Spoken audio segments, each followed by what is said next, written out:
오늘의 정치권 이슈를 유기홍 전 민주당 의원, 진수희 전 국회의원과 함께 짚어보겠습니다. 안녕하십니까? 네, 안녕하세요. 네, 본격적인 대담에 앞서서 조영빈 앵커가 준비한 숫자로 읽는 1번지를 통해서 오늘의 주제 숫자를 만나보시죠. 네, 숫자로 읽는 1번지입니다. 오늘의 숫자는 2020입니다. 2020년 새해가 밝았습니다. 올해는 21대 국회의원을 뽑는 총선이 있는 해죠. 여야의 신년 메시지는 모두 총선 승리였습니다. 더불어민주당 신년인사회에서 이해찬 대표는 희망을, 이인영 원내대표는 진격을 신년 다짐으로 꼽았는데요. 문재인 정부의 개혁 완수를 위해 반드시 총선에서 승리하겠다고 다짐했습니다. 자유한국당 역시 총선 압승을 올해 목표로 내세웠습니다. 선거법 개정안과 공수처 설치법을 막지 못해 국민들께 송구하다며 결연한 마음으로 총선에 나설 거라고 강조했는데요. 그 첫 번째 절차로 황교안 대표는 보수 대통합 차원에서 탈당파 의원들의 재입당을 전면 허용한다라고 밝혔습니다. 총선 판도의 여러 변수 중 하나는 보수 통합이죠. 새로운 보수당 유승민 인재영입위원장은 다음 달 초까지 총선 승리 전략을 확립하겠다고 밝히면서 보수 재건에 자신감을 내비쳤는데요. 한국당의 동참 여부가 주목되는 가운데 안철수 전 의원이 정계 복귀를 선언해 이목이 집중되고 있습니다. 총선 승리의 간절함을 안고 여야가 각자의 카드를 꺼내들었습니다. 올해는 새롭게 개정된 선거법으로 총선을 치르게 되는데요. 조금씩 뜨거워지고 있는 총선 레이스. 여야는 4월 15일 어떤 성적표를 받아들게 될까요? 지금까지 숫자로 읽는 1번지였습니다.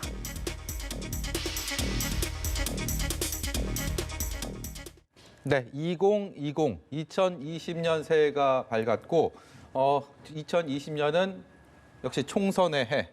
이제 4월 15일이면 시간이 꽤 많이 남지 않았습니다. 총선에 여러 가지 변수들이 물론 있을 것이고요. 지금 이 시간에도 정말 큰 꿈을 가지고 또 노력하고 계신 분들이 많이 계실 텐데 총선의 변수, 제가 두 분께 한 줄로 평을 좀 듣고 그 이유를 한번 여쭤보겠습니다. 먼저 유 의원께서 이번 총선의 변수는 뭐가 있다고 보십니까? 이번 총선의 변수와 화두는 야당 심판론이다 이렇게 말씀드리겠습니다. 야당 심판론을 짚어주셨고요. 그다음에 진 의원께서는요? 저는 당연히 경제입니다. 경제요. 네, 문제는 경제야 바보야. 과거. 문제는 경제야. 그러면 먼저 유 의원께 야당 심판론에 대한 부연 설명을 부탁드릴게요. 네. 보통 대통령 임기 중간쯤에 치러지는 총선은 중간 평가 그리고 여당 심판론의 의미를 가지는 것이 보통입니다. 네. 연초에 발표된 복수의 여론조사에서 여당 심판보다는 야당 심판론이 더 많은 국민들의 뜻으로 이렇게 밝혀지는 걸 보면서 조금 이례적이긴 하지만 어찌됐거나 탄핵 이후에 제대로 반성하지 않고 사사건건 그 문재인 정부와 여당의 발목을 잡은 야당에 대한 심판이 이번 총선에 아마 가장 중심적인 화두가 되지 않을까 이렇게 말씀드리겠습니다. 네, 진 의원께서는 문제는 경제야라고 한 줄 평을 하셨는데요.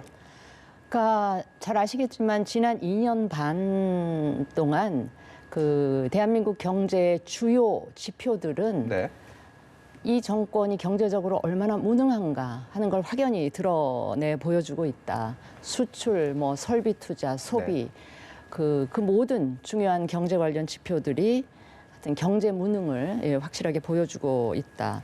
아마 최근에 유일한 자랑거리가 그 고용자 수, 취업자 수가 다소 좀 는 것. 그런데 그 내용을 들여다보면 참담하게 이를 데가 없습니다. 40대, 우리 사회의 그 허리라고 할 수 있는 40대는 여전히 취업에 있어서 어려움을 겪고 있고요. 60대 이상 중고령자들의 알바성, 그 일자리만 늘어나는 이런 상황을 보면 우리나라는 그야말로 20대에서 60, 70대까지 알바 천국 을 방불케 하는 이런 상황에 놓여 있다. 그래서 경제 무능을 이번 선거에서 우리 국민들이 분명히 저는 심판할 거다 이렇게 생각을 하고요. 거기에 더해서 조국 사태를 거치면서 보여준 정말 이 도덕적인 불감증, 네. 저는 너무 심각한 수준이라고 보고요. 그 도덕적 불감증에다가 이 오만함, 뻔뻔함까지 더해서 네. 이번 총선에서 지금은 아무 소리 안 하고 여론조사에 응하지 않는 이 중도층이라든지 합리적인 보수층이 선거에서는 직접 현장에 나와서 투표로서 네. 저는 엄중하게 심판을 할 거라고 생각을 합니다. 보통 총선은 그런 식으로 예. 투표가 이루어졌었다 하는 것을 제가 상기시켜 드리고 싶습니다. 과연 4월 15일에 야당 심판론에 표를 던질 것인지, 그리고 유권자들이 문제는 경제다, 그리고 도덕 불감증에 표를 던질 것인지 잠옷 그 결과가 궁금합니다. 어제 문재인 대통령이 새해 첫날을 맞아서 산행에 나섰습니다. 아차산을 의인들과 함께 올라서 국민이 행복한 2020년을 만들겠다. 지난해보다 올해는 더 행복한 해를 만들겠다라는 메시지를 던졌는데, 여기에 대해서 어떤 평가를 갖고 계시는지 좀 여쭤보겠습니다. 네. 문제는 행복이죠. 경제도 뭐 그 중에 하나라고 생각합니다만, 문재인 대통령 역시 국민 행복에서 가장 핵심적인 요인으로 경제와 개혁 두 가지를 꼽은 것 같습니다. 네. 대한상공회에서 열린 신년 인사회에서 네. 상생과 도약의 경제혁신, 그리고 신산업 투자 같은 핵심적인 경제적 화두에 대해서 말씀하셨고, 네. 그리고 참가자들도 예전처럼 정관계 인사들 중심보다도 경제계 인사들이 대거 참여해서 뜻을 같이 한다는 것을 이제 보여주셨다는 점 하나고요. 네. 두 번째는 이제 개혁입니다. 여기서 말하는 개혁은 검찰 개혁을 비롯한 권력기관의 개혁을 통해서 우리 사회의 공정성을 높이겠다. 어쨌든 조국 문제에 대한 뭐 평가는 다릅니다만, 검찰의 수사 태도에 대해서도 국민들이 상반된 의견을 가지고 있긴 하지만, 네. 검찰 개혁을 바라는 국민들이 많았고 그 뜻이 공수처로 이제 귀결됐기 때문에 그에 따른 어떤 권력기관의 개혁을 통한 공정성의 확보, 그래서 경제와 개혁 이 두 네. 가지가 행복의 가장 중심적인 내용으로 문재인 대통령께서 말씀하셨다, 이렇게 보고 있습니다. 네. 진 의원께서는 대통령의 메시지 어떻게 보셨습니까? 근데 지난 2년 반 동안에 이 국정 운영 방식이라든지, 그러니까 일 처리하는 방식이라든지 정책 기조 이런 것에 비추어 볼 때 오늘 대통령께서 말씀하신 이 국민 행복 관련한 거에 대해서 예. 많은 국민들이 공감하시기가 힘들지 않을까, 이런 말씀을 일단 드리고요. 네. 그다음에 이제 개혁을 강조를 하셨다고 했는데, 제가 생각하는 개혁은, 모든 개혁의 동력은 그 개혁 주체의 도덕성으로부터 옵니다. 예. 그런데 제가 아까 모두에도 말씀을 드렸듯이 이번에 조국 사태를 거치면서 청와대와 이 민주당이 보여준 이 도덕 불감증의 수준을 보면, 네. 이 현 정권이 아무리 개혁을 부르짖어도 그 도덕적인 그 무능과 도덕적인 수준 때문에 네. 개혁의 동력을 확보하기가 굉장히 어려울 거다, 그런 지적을 드리고자 합니다. 네. 문재인 대통령이 오늘 새해 첫 공식 업무로 오전 7시 무렵에 추미애 법무부 장관에 대한 임명을 제가했습니다. 그래서 출근길에 다들 네. 이 소식 들으셨을 텐데, 자유한국당의 반응은 뭐 예상했던 것처럼 싸늘했습니다. 심재철 원내대표의 얘기를 듣고 오겠습니다. 문재인 대통령이 오늘 아침 7시 추미애 법무부 장관 후보자를 장관에 임명했습니다. 번갯불에 콩구워 먹듯 뚝딱 해치운 겁니다. 청문 보고서 송부 기한을 사실상 하루짜리로 하고 대통령이 눈을 뜨자마자 추미애를 장관으로 임명한 것은 국민의 대표기관인 국회를 얼마나 우습게 보는지를 다시 한번 입증하는 것입니다. 살아있는 권력을 수사하는 윤석열 검찰을 하루라도 빨리 무력화하고 장악해서 권력의 범죄를 은폐하겠다는 조바심을 드러낸 것입니다. 네, 청문회가 지난해 30일, 12월 네. 30일 날 했으니까 청문회 기준으로 하면 사흘 만이고요. 그리고 휴일, 어제를 제외하면 불과 이틀 만에 정말 그야말로 속전속결이라는 말이 딱 어울리는 그런 대통령의 결단이었는데 글쎄요, 법무 공백을 그만큼 뭐 더 이상 둘 수 없다. 아니면 검찰 개혁에 대한 의지가 그렇게 강하다라고 이 정도로 봐야 되겠습니까? 어떻게 해석하십니까? 아니 뭔가에 쫓기는 것 같이 보이지 않으세요? 뭔가 굉장히 불안하고 초조한 듯한 그런 느낌인데요. 그러지 않고서야 그 30날, 그러니까 지난 월요일에 청문회를 예. 했어요. 보통 그 다음 날 이제 그 위원회를 열어서 그 청문 보고서 채택 어떻게 할지. 여부를 결정을 하잖아요. 그랬는데 청와대가 느닷없이 1월 1일까지 재송부 기한을 딱 정했단 말이에요. 아니 1월 1일 날 그 국회를 열란 말입니까? 그런 뜻입니까? 그 말이 안 되는 그런 그 국회에 그런 요구를 해놓은 다음에 그것도 오늘 1월 2일, 그러니까 올 한 해 그 업무가 시작되는 날, 그것도 새벽 7시에 재가를 하고 이제 오늘 그 임명까지 하신 것 같은데 네. 저걸 보면서 아니 그 물론 법무부 장관의 공백이 길긴 길었죠. 네. 그 긴 공백 끝에 하루 이틀 사나흘이 뭐 그렇게 중요하다고 다음 주 월요일 한 뭐 1월 6일자 네. 임명을 해도 될 텐데 이렇게까지 서두르는 데는 뭔가에 굉장히 쫓기고 있다는 느낌을 제가 지울 수가 없고요. 그게 네. 아마도 조국 전 장관 관련한 수사, 가족 비리라든지 유재수 그 감찰 무마 의혹, 이거는 이제 수사가 어느 정도 일단 나게 된 걸로 보이고요. 지금 아마도 청와대가 가장 신경 쓰는 검찰 수사가 저 울산시장 그 선거 개입 의혹 사건 수사인 것 같은데 네. 아마 아마 저게 계속 이제 수사의 속도를 보이고 그 수사 대상이 정말 청와대 주요 관계자들로 옮아갈 저 시점이 되는 거에 대해서 엄청 신경이 쓰였던 게 아닌가. 그래서 하루라도 빨리 임명을 해서 지금 열심히 수사하고 있는 이 검찰들을 뭔가 좀 압박하기 위한 혹은 길들이기 위한 뭐 그런 의도가 깔려 있지 않나 하는 의심을 네. 강하게 할 수밖에 없는 일정으로 지금 그 청문 보고서부터 그 임명까지 예. 이루어졌다 이렇게 봅니다. 유 의원께서 느끼시기에도 조금 빠르게 진행됐다라는 데는 큰 이견은 없을 것 같은데요. 어떻게 해석하셨습니까? 네, 뭐 보기에 따라서 뭐 빠르게 진행됐다고 할 수도 있는데요. 네. 조금 이따 말씀드릴 기회가 있겠는데 심재철 대표가 아직도 원내대표인가요? 의원직 다 사퇴하고 본인도 사퇴했는데 네. 나와서 이제 저런 얘기를 하는 것도 저는 좀 이상하다고 생각하는데요. 사실 23번째 뭐 청문 보고서 채택 없이 임명됐다고 자유한국당에서 항의를 하는데 그렇게 만든 게 자유한국당이었습니다. 아까도 말씀드렸지만 국정 발목을 잡은 자유한국당에 의해서 네.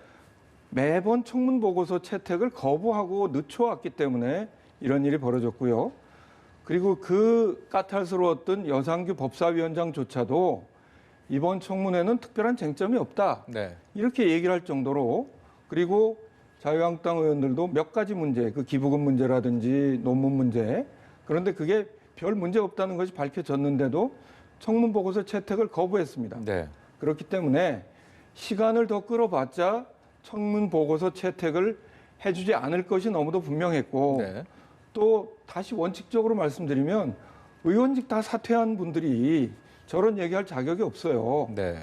그런 점에서 저는 법무장관으로서의 공백이 길었고 또 공수처법이 통과된 상태에서 그리고 검찰의 주요한 인사들이 지금 공석으로 있는 가운데 그런 일들을 빨리 마무리하기 위해서 했고 오히려 서두른 것은 저는 검찰이 서둘렀다고 생각합니다.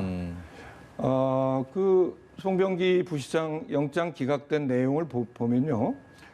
공소시효가 선거법 공소시효가 끝났기 때문에 다른 공무원들을 엮으려고 했는데 입증하지 못했습니다. 저는 한병도 정무수석 같은 사람을 공범으로 적시했는데 과연 그게 수사가 제대로 됐었던 건가?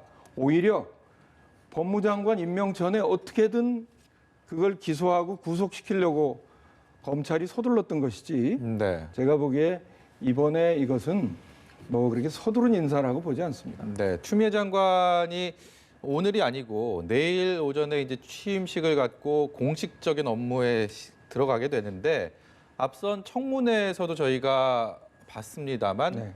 관심사는 과연 검찰 인사를 어떻게 할 것인가.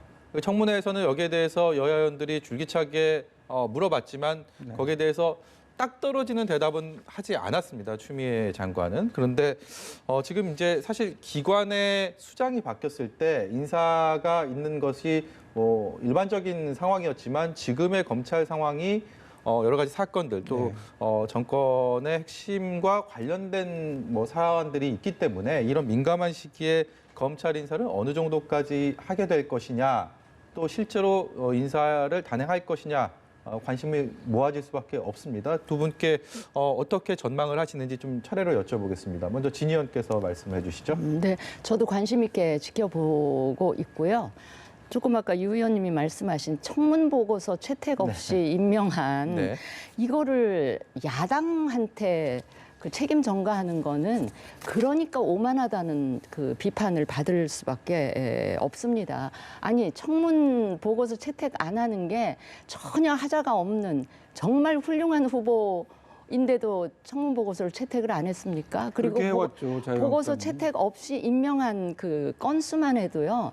이명박 정권이나 박근혜 정권 각각 5년 전체 10년 통틀어도 그 2년 반 동안 23번 한 거보다는 숫자가 작아요. 네. 그래서 이제 오만하다는 그 평가를 받을 수밖에 없다 이런 말씀을 드리고요. 네. 저 검찰 인사하고 관련해서는 윤석열 검찰총장이 취임한 후에 검찰 인사가 단행이 됐지 않았습니까? 그 검찰 인사라는 거는 윤석열 총장 혼자서 한 게 아니고요. 당시에 민정수석으로 있었던 그 누구죠? 조국 전 민정수석이랑 다 협의해서 이미 1차적으로 그 불과 몇 달 됐습니까? 한 5개월 전에 검찰 인사가 한번 이루어졌었습니다. 그런데 지금 다시 법무부 장관 취임을 계기로 또 한 번 인사를 한다면 그리고 인사 내용이 어떻게 될지를 이제 봐야 분명하게 평가를 하겠지만 만약에 많은 사람들이 의심하듯이 윤석열 총장을 제외한 지금 현재 살아있는 권력을 수사하고 있는 이 수사 검사들을 잘라내는 방식의 인사를 한다라고 하면 그 의도를 위해서 추미애 장관이 인사 칼을 휘두른다 하면 이거는 정말 그 어마어마한 국민적 저항에 뭐 야당의 저항을 떠나서요 국민적 저항에 부딪힐 거다 이런 제가 이 경고의 말씀을 드리고 싶고요. 지금 국민들은요 지금 윤석열 검찰이 문제가 많다고 생각하는 사람들은 저 조국 수호 집회에 나오는 그 지지자들과 그 여당밖에 없습니다. 제가 아는 많은 국민들은 지금 살아있는 권력에 대해서도 공정한 잣대를 들이대는 이 검찰이야말로 이 정부가 얘기하는 검찰개혁 이상 가는 개혁을 지금 몸소 실천하고 있다라는 차원에서 과거에 없던 검찰에 대한 신뢰를 우리 국민들이 저는 보여주고 있다 이렇게 생각을 하는데 그 윤석열 총장의 손발을 잘라내고 살아있는 권력에 대한 칼을 무디게 할 의도로 이번에 추미애 장관이 인사를 단행한다면 네. 저는 그 국민들의 저항이 만만치 않을 거다. 추미애 장관 입장에서 되게 고민되는 상황일 것 같습니다. 예. 뭐 제가 아는 국민들하고 진 장관님이 아시는 국민들하고 이제 좀 다른. 워낙 편갈르기를 하시니까 대통령부터 시작해서. 아니, 마찬가지죠. 저는 지금 윤석열 검찰총장이 지금 검찰 인사를 민정수석하고 협의해서 했다는 것은 사실과 다르다고 생각합니다. 네. 그것은 뭐 협의 대상도 아니고 법무장관하고 뭐 의논을 했다면 뭐 그건 모르겠지만 예. 우선 그 점은 좀 바로잡아야 될 거라는 말씀 드리고요. 저는 검찰이 지나치게 정치화돼 있다고 생각합니다. 어떤 의미에서는 살아있는 권력을 수사하고 하는 과정에서 갈등이 있을 수 있습니다. 그러나 최근에 검찰이 보여준 모습들을 보면요. 정치 검찰이 아니라 검찰 자체가 하나의 정치 세력화 돼가고 있다는 느낌이 들 정도였어요. 그것은 국민들이 위임해준 선출되지 않은 권력에게 위임해준 검찰권을 지나치게 남용해왔다는 것입니다. 네. 지금 윤석열 검찰에 대한 평가도 좀 엇갈리지만 검찰 전체에 대한 국민들의 인식 조사를 어제 여론조사 결과를 봤는데 모르는 사람보다 더 못 믿겠다고 얘기를 한다는 거예요. 검찰에 대해서. 네. 그럴 정도로 신뢰받지 못하는 검찰이라는 것입니다. 그런 점에서 이제 법무장관을 임명해 놨으니까 법무장관이 검찰총장의 뭐 보고를 받아보고 인사권은 그 법무장관한테 있는 거죠. 그것은 믿고 맡겨야 될 문제지. 청문회에서도 계속 아직 취임도 하지 않은 장관에게 인사를 이렇게 할 거냐 저렇게 할 거냐 해서 자유한국당 의원들이 마치 무슨 선 약속금이라도 받아내려는 듯이 그렇게 해서 눈살을 찌푸리게 했었는데 네. 이제 법무장관이 임명됐으니까 차분하게 그 법무장관의 그 인사권이 어떻게 행사되는지를 좀 지켜볼 일이라고 저는 생각합니다. 예. 저는 거기에 대해서 어떤 선입견도 가지고 있지 않고 다른 분들도 그 부분에 대해서 이럴 것이다 저럴 것이다 하는 선입견은 좀 아직 섣부른 판단이다 이렇게 생각합니다. 제가 기가 막힌 대목은 이겁니다. 지금 현 정권이 날만 새면 비판하는 그 검찰이 조국 수사 이전의 검찰과 조국 수사 이후의 검찰 다른 검찰입니까? 같은 검찰이에요. 이 정권 초기에 지난 정권 적폐 수사하던 그 검찰입니다. 그때는 아무 얘기 안 하고 박수 치던 그래서 지검장을 거쳐서 검찰총장까지 기수 다 파괴하면서 발탁한 그 윤석열 검찰, 적폐 그 수사 열심히 하던 그 검찰을 향해서 갑자기 조국 수사하고 한 이후부터는 계속 비판과 손가락질을 합니다. 다른 검찰입니까? 그러니까 결국 달라진 거는 조국 수사를 하고 나니까 이 검찰이 세상에 반개혁적이고 있을 수 없는 지금 정치적 수사를 하고 있다. 이런 그 판단을 하는 게 이 국민들이 납득할 만한 대목입니까? 많은 국민들이 문제가 있다고 생각하시고요. 조국 수사를 해서 문제가 아니라 조국 수사를 지나치게 먼지털이식으로 검찰권을 남용해서 네. 했다는 데 대한 문제 지적이 있을 수 있는 것이고 어느 사람을 신뢰해서 어느 자리에 앉혔다고 해서 그 사람이 중간에 무슨 잘못을 저질러도 계속 신뢰해야 된다? 저는 그렇게 생각하지 않습니다. 잘못한 데 대해서 지적할 수 있는 것이고 그리고 나중에 이제 평가를 하겠습니다만 이번 조국 전 장관 공소장 내용을 보면 아마 이제 그런 것들이 좀 드러납니다만 네. 그렇게 몇 달 동안을 온 나라가 시끄러울 정도로 그렇게 검찰권을 남용해 놓고 했던 기소의 내용이 예. 과연 거기에 부합했는가?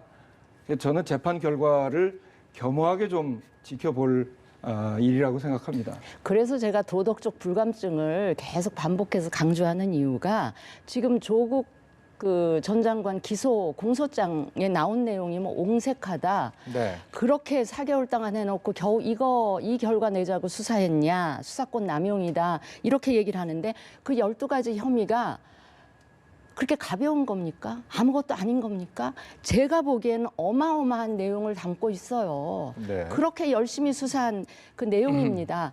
저는 공직윤리법 위반, 그 차명 주식 보유 이것만 가지고도 이거는 소위 법대 교수 출신의 민정수석을 2년 반이나 지내고 법무부 장관까지 했던 사람이 저질렀을 그런 범죄일까 깜짝 놀랄 정도인데 그거 이외에 무려 12가지, 그걸 포함해서 12가지 범죄를 담고 있는 그 공소장 내용을 보면서 아무것도 아니다. 그러니까 도덕 불감증이라는 얘기가 나오는 겁니다. 제가 아무것도 아니다라는 말씀은 드린 적이 없고요. 검찰권의 남용이라고 얘기를 했고 그 12가지가 사실로 최종적으로 확정된 것입니까? 검찰의 기소 내용입니다. 네. 그렇기 때문에 판결문이라면 그것이 어느 정도의 공감대를 가질 수 있다고 보는데 그렇게 무리한 수사를 해서 낸 공소장이기 때문에 그 내용에 대한 신뢰조차도 지금 현재로서는 확정적으로 있다 없다 얘기할 수가 없어요. 저희로서는 그 공소장의 내용이 다 사실이라고 인정할 수 없다는 것입니다. 아니 그러니까 그런 판단은 판결 결과가 나올 때까지 기다리셔야죠. 판결이 나오기도 전에 옹색하다 먼지털이식 수사를 해놓고 그렇게 남용을 해놓고 결과를 이거밖에 못 냈느냐? 지금 이런 거 아닙니까? 그러니까 그런 판단도 판결까지 옹색하다는 나와야 판단을 할 수 있죠. 옳고 그르고의 판단이 아니라 이건 그 사람이 도덕적으로 비난받을 사람이냐와 이 사람이 법을 위반해서 처벌받아야 될 사람인가는 구별을 해야 되는데 공직자윤리법이나 검찰은 처음부터 이 문제를 뒤섞어서 충분히 언론 플레이를 해놓고 그렇게 했던 결과에 비해서는 옹색하다 이런 판단할 수 있는 것이죠. 아니 공직자윤리법 위반이나 그 차명주식 보유 이거는 굉장히 중요한 중대한 범법 사항입니다. 본인들은 다 부인하고 있고 그리고 이것보다 훨씬 엄청나게 많은 사실들이 언론에 유포돼서 했는데 그것들 다 어디 갔습니까? 그러면 왜 거기에 대해서 사과하지 않습니까? 예, 이제 제가 좀 정리를 해야 될 것 같습니다. 두 분이 이렇게 검찰을 바라보는 시선이 이렇게 엇갈리는데 그 검찰이 오늘 지난해 4월이었죠. 국회를 동물국회로 만들었던 패스트트랙 사건에 대해서 여야 의원들을 재판에 넘겼습니다. 여야 의원들을 보면 자유한국당이 23명의 현역 의원, 민주당은 5명의 의원이 포함이 됐고요. 자유한국당에는 황교안 대표까지 포함이 돼 있습니다. 여기에 대해서 민주당도 한국당도 같이 물론 내용이야 좀 다르겠지만 비판을 하고 있습니다. 검찰에 대해서. 여기에 대해서는 어떻게 보셨습니까? 제가 아까 그런 말씀 드렸죠. 정말 타이밍이 기가 막힙니다. 저는 윤석열 검찰총장이 나는 정무적 판단을 잘 못한다. 이렇게 얘기를 했는데 모르겠습니다. 본인은 그러실지 어떨지 모르지만 그 주변에 있는 특수부 출신들의 검사들 정치도 이런 정치가 없습니다. 타이밍이 기가 막히죠. 이렇게 의심할 수밖에 없습니다. 공수처법을 막아내기 위해서는 자유한국당 의원들 그동안 제대로 소환조차 안 했었습니다.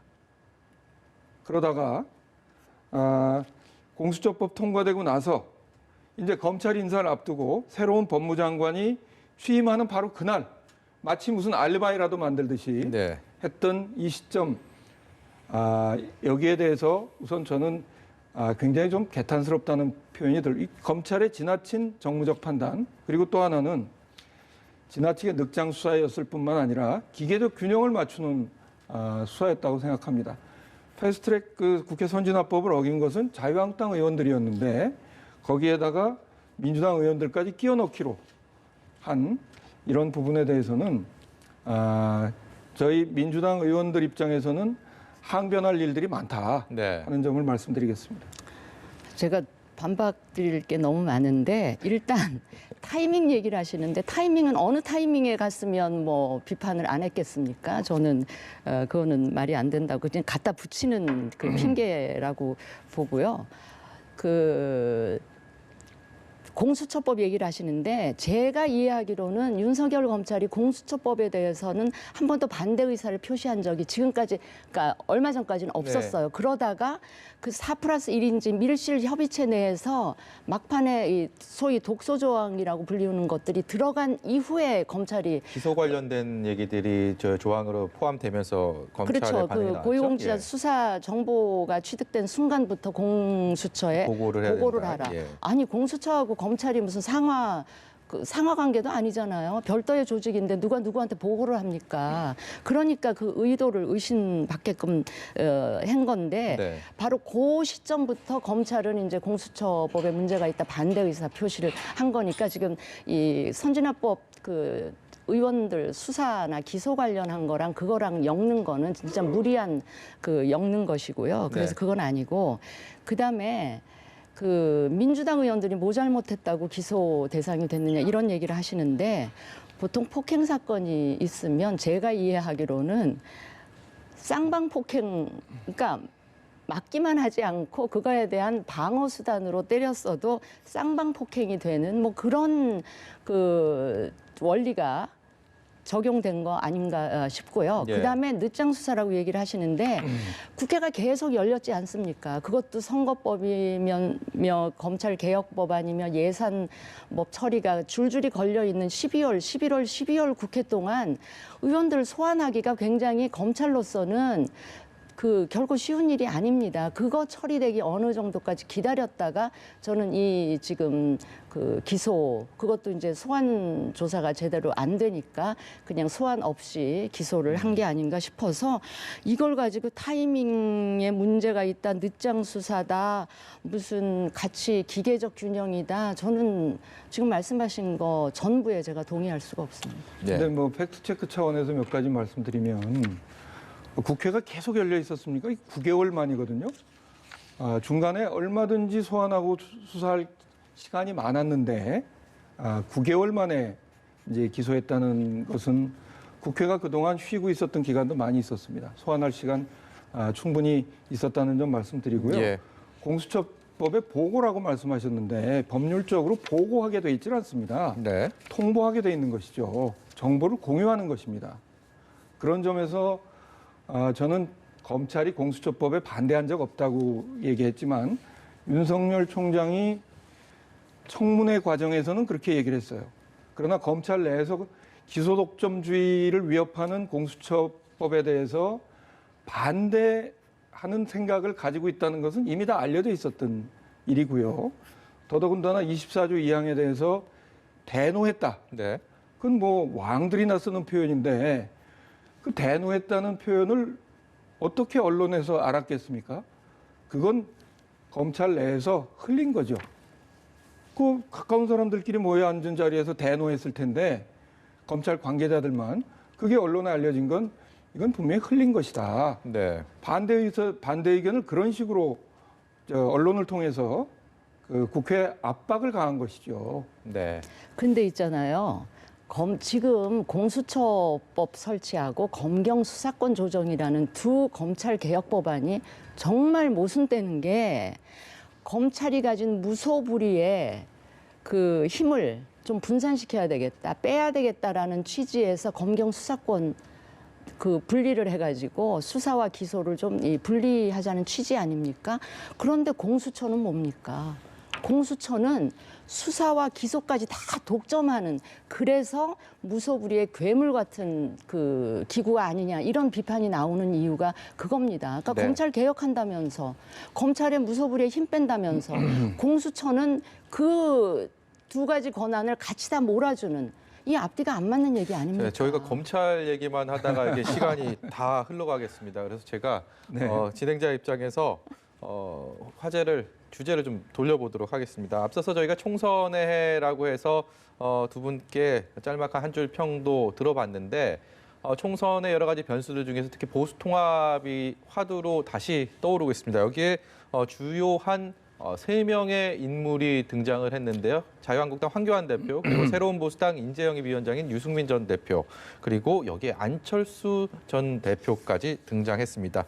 먼저 유승민 새로운 보수당 인재영입 위원장의 얘기를 듣고 오겠습니다. 2년 전에 결혼을 잘못해가지고 그동안 고생을 많이 했습니다마는 그 바른미래당의 모든 거 다 주고 나왔습니다. 책상도 노트북도 우리한테 왔던 그 국민 세금으로 왔던 국고 보조금도 다 주고 나왔습니다.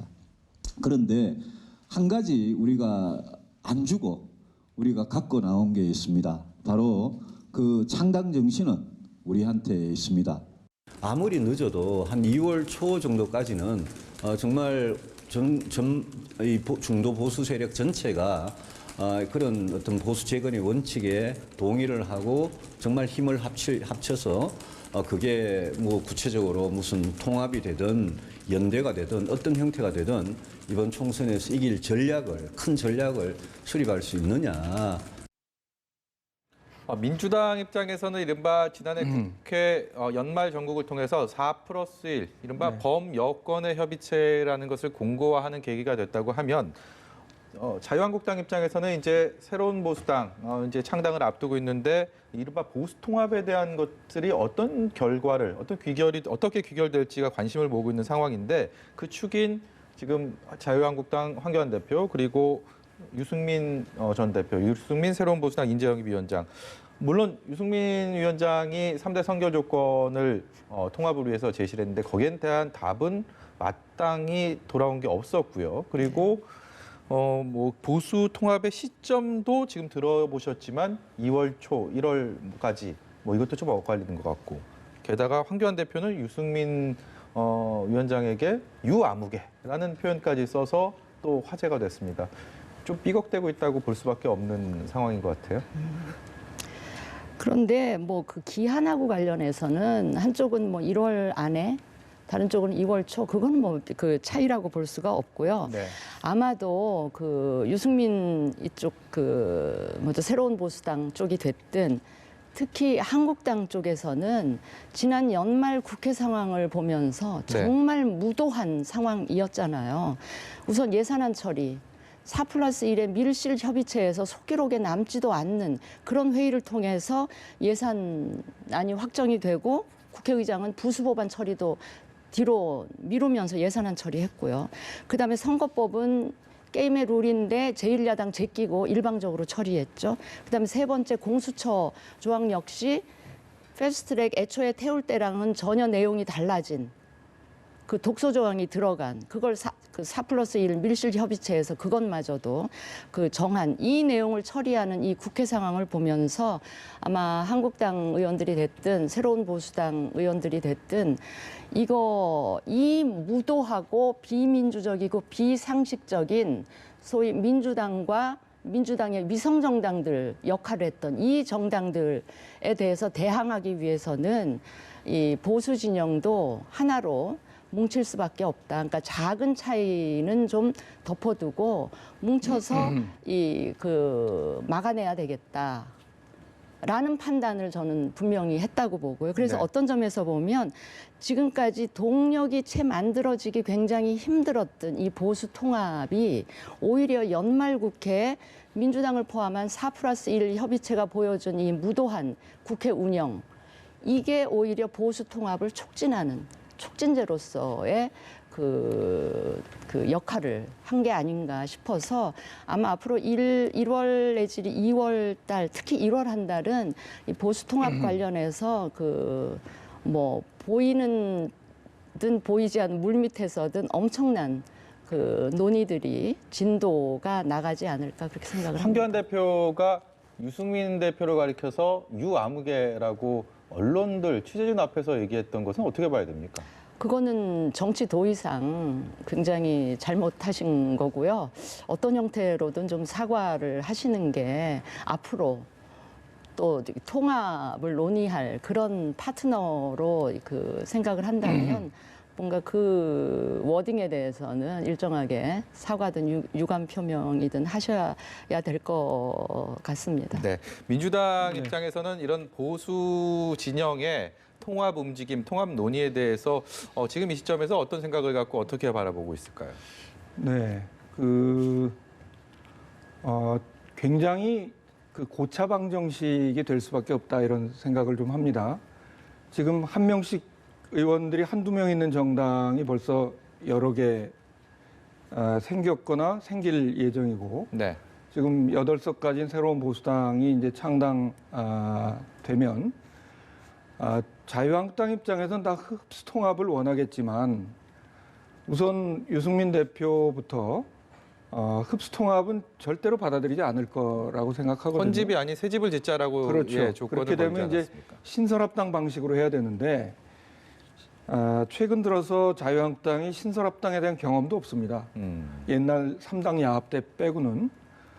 그런데 그 신설합당 2개 당의 신설합당만 가지고도 굉장히 힘든데 그밖에 우리 공화당도 있고 또 이현주 의원이 만든 당도 있고 이정현 의원이 만들겠다는 당도 있고 이런 당들하고 다 합쳐서 신설합당을 하기 위해서는 저는 시간이 대단히 부족할 것으로 보여지고 네.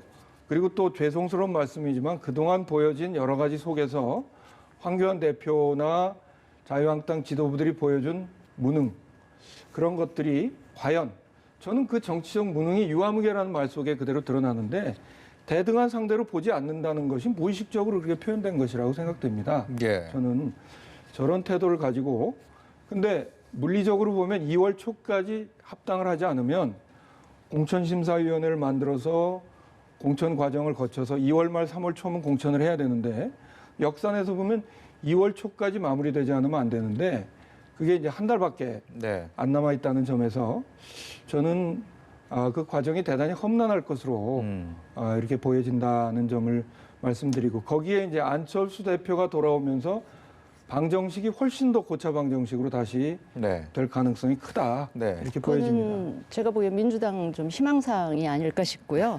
물론 통합 과정이 아주 순조롭지는 않을 거예요. 여러 가지 고비나 난관이 있을 수는 있지만 그 오히려 통합 과정이 험난하고 네. 고비가 있을수록 저는 통합의 효과는 더 극대화될 수 있다. 통합이 예. 쉽고 순조로우면 그 통합 효과가 뭐 그렇게 있겠습니까? 그리고 지금 굉장히 뭐 1인 정당이든 뭐 이런 정당들이 많이 우후죽순처럼 있지만 그 정당들까지 처음 통합 과정에 신경 쓸 필요는 없고요. 네. 한 당, 두 당 정도 이런 통합 그 큰 흐름이 만들어지면 다른 그런 부분들은 그 자연스럽게 따라오는 그런 통합 과정이 될 네, 거라고 저는 선거가 생각합니다. 가까이 오긴 왔나 봅니다. 두 분이 비교적 되게 굉장히 같이 의견을 많이 접점을 찾아주시는 부분들을 제가 많이 봐왔는데 이 통합도 그렇고 견해차가 상당히 엇갈리네요. 아니, 특히 저는 보수통합 잘 됐으면 좋겠습니다. 네, 유승민 대표가 앞서서 저희가 그 직접 발언을 봤지만 2년 전에 또 결혼 잘못해갖고 고생했다. 이 결혼 상대자가 이제 돌아온다고 합니다. 네. 이 부분에 뭐 유 의원께서는 고차 방정식이 더 고차원이 될 것이다라고 전망을 해주셨는데 글쎄요 어떻습니까? 이 유승민 안철수 재결합 가능성. 아니 이혼 도장 찍은 지 며칠 안 됐는데 네. 재결합 그거는 국민들에 대한 예도 아니고요. 네. 저는 안철수 전 대표를 자꾸 정계 복귀라고 표현을 하시는데 제가 동의하기가 힘든 게 그분이 정계 은퇴하신 적은 없잖아요. 그냥 외국에 있다가 귀국하시는 건데 네. 그걸 막 정계 복귀 선언 뭐 이렇게 하고 하기야 뭐 정치부 기자님들은 뭔가 이제 기사를 네. 좀 기사 밸류를 높이려면 저렇게 하실 수도 있겠는데 글쎄요 안철수 대표 쪽에서는 4년 전 국민의당 그 시즌 2를 혹시 기대하고 계신 게 아닌가 싶은데 네. 아직 돌아오시기 전이라 돌아오셔서 어떤 행보를 하실지를 보면서 뭔가 예. 판단이나 평가를 해도 해야 되지 않을까 싶습니다. 네. 안철수 대표 위력에 대해서는 저도 뭐 같이 공감을 하는데 좀 헷갈리는 게요.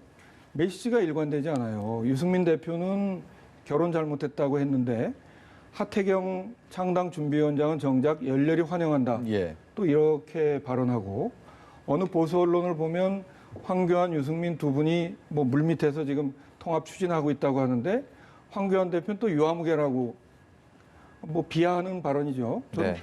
그래서 국민들이 헷갈린다. 뭐, 그야말로 예. 고차 방정식이군요. 자꾸 이간질 하려고 그러시는 것 같아요. 자유한국당 얘기 좀 해보겠습니다. 자유한국당 법사위원장 국회에서 맡고 있었죠. 여상규 의원이 삼선 의원인데 불출마를 선언했습니다. 공수처법 실패에 처리가 된 과정에 대해서 책임을 통감한다고 얘기를 했는데요. 여기에 대한 발언을 들어보고 오겠습니다.